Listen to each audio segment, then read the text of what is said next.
เชิญยังไงเทมหิวแล้วหิวแล้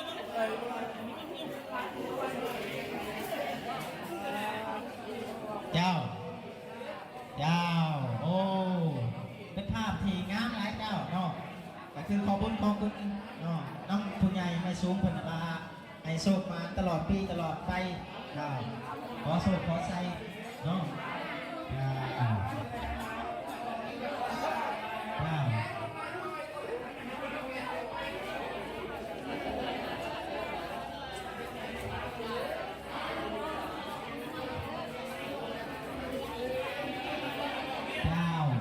ขอโทษขออภัยนำที่การกระทำเรื่องอาจารย์ขอโทษขออภัยขอโทษขออภัยต่อไปเนาะ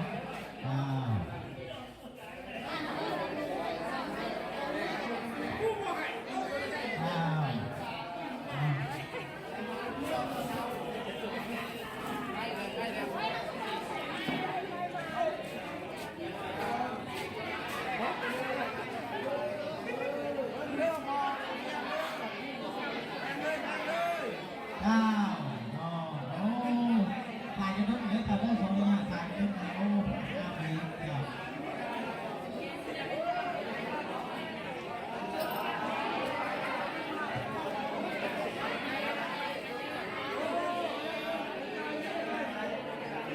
ห้าปีนี่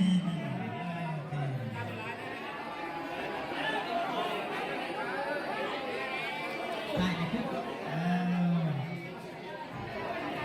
ไม่งั้นเนี่ยผมพูดเอาไปได้ผมถูกตัว